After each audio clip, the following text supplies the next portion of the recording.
1031 WRNR. I'm Alex Cortright. Thomas Jefferson, famously described once as the American Sphinx, has been the focus in recent years of quite a bit of historical revisionism. Who was this guy? Why are there so many seeming contradictions embodied by this one person, our third president, one of the designers of the American Revolution, indeed one of the crucial authors of the American political experiment? Jon Meacham, the Pulitzer Prize-winning best-selling author of American Lion, now joins us here in historic Annapolis from his home to talk about his new book, Thomas Jefferson, The Art of Power. Good morning, John. Good morning. It's very appropriate because Jefferson, one of his first great trips out of Virginia as a young man was to Annapolis. Yes, indeed. What do you know about that trip? He came up, he rode a phaeton up during the repeal of Stamp Acts. And he was actually on the Maryland shore when the Stamp Acts were repealed, which was a first by Parliament, which was one of the great early colonial victories for the Patriot cause. He will, perhaps I should not share this with you, he did find the Maryland General Assembly to be less orderly and the members to be more poorly dressed than Virginians. But that's just Virginia. Yeah, and some things never change. That's exactly right. I'm getting myself in trouble here, John. The speaker had a yellowed wig, which upset Jefferson's aesthetic sense. So as a historical figure, Thomas Jefferson is this kind of living, breathing Rorschach test. Politicians, historians, heck, anyone with an agenda seeking precedent see in him what they want to see. There's this kind of elasticity about him, about his writing in particular, which makes this possible. You put it very, very well. That's exactly right. James Parton, a 19th century biographer of Jefferson, wrote that if Jefferson is right, then America is right. But if America is wrong, then Jefferson is wrong, which is a hell of a burden to put on any one person. Right. But and no one says, it's interesting, no one says that about Hamilton, no one says about Washington, no one says about Adams. But they do say that about Jefferson. I think part of the reason, which you allude to, is that he wrote so well for so long on so many different topics, and therefore is eminently quotable on so many different things.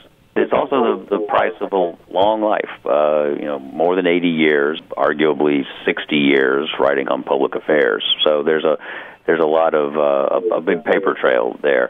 I think that posterity has attempted to appropriate him at various turns. My argument, the reason I wanted to do the book, was that for all the historical Jeffersons, for all the political Jeffersons, for all the symbolic ones, there was only one real Jefferson, and that was the living, breathing human being who was driven by such strong appetites while he was alive.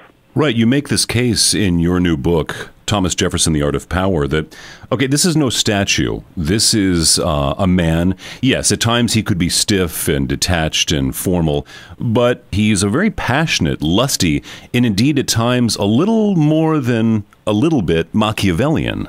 Oh, totally. And lusty is a good word. He was driven by appetites for wine, women, song, power, politics, art, architecture, gardening, agriculture.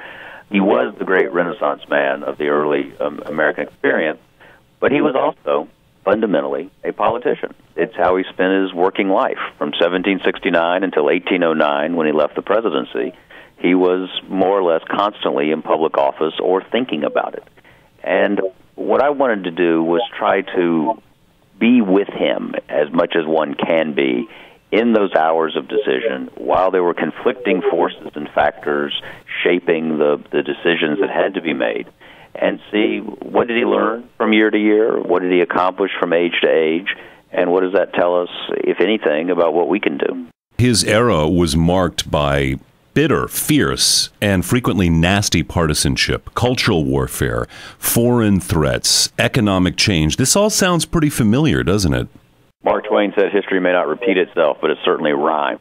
And I think that's exactly right. I think we don't want to rip the founders from their context. We can't say, what would Thomas Jefferson make of the stimulus bill? That's not a particularly useful enterprise.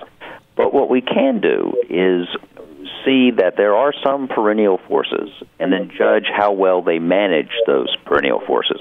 Jefferson himself saw this. He said that men have divided themselves by opinion into parties over whether the interests of the many or the interests of the noble should be controlling, since those questions convulsed Greece and Rome.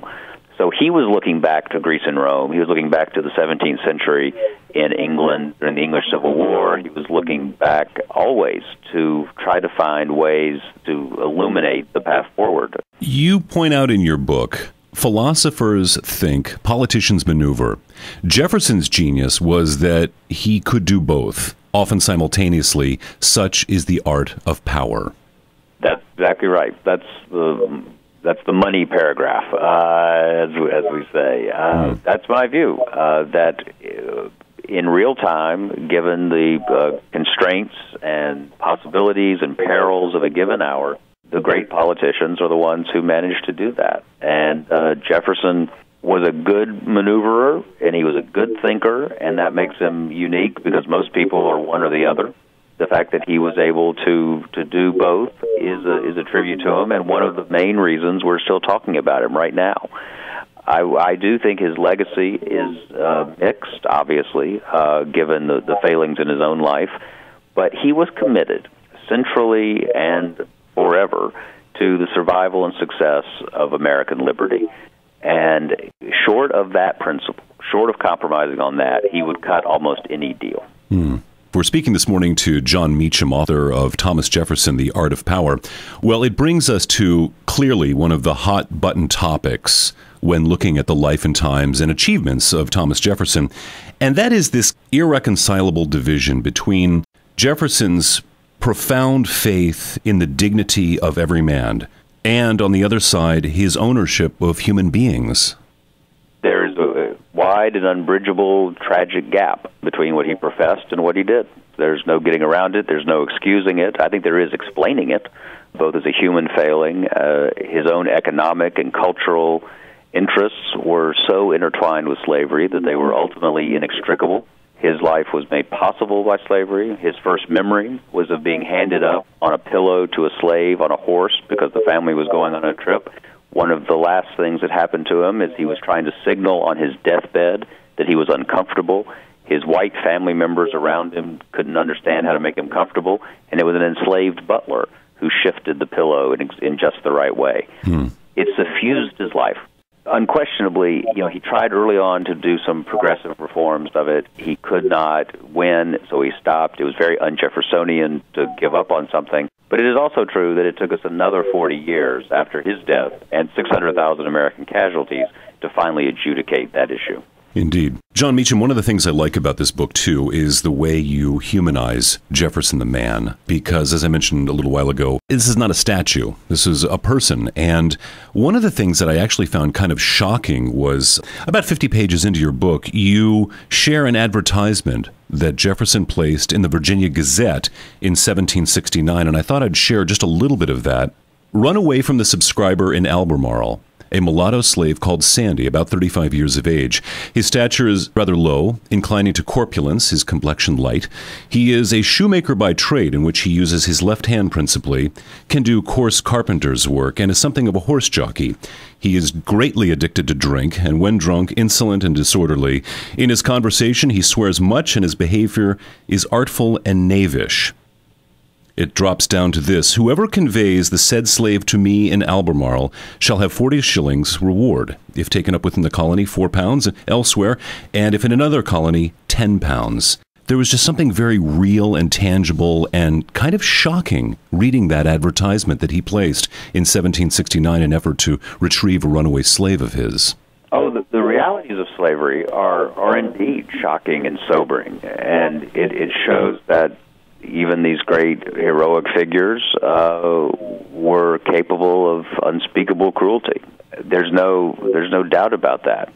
My view of moral history, to use that term, is that by looking back, we can either wag our finger at the past and feel morally superior, which might make us feel better, or we can learn that even the best and the brightest, even the man who wrote the Declaration of Independence, was so morally blind that he gave in to, he took the easy path over the hard path in terms of slavery for himself.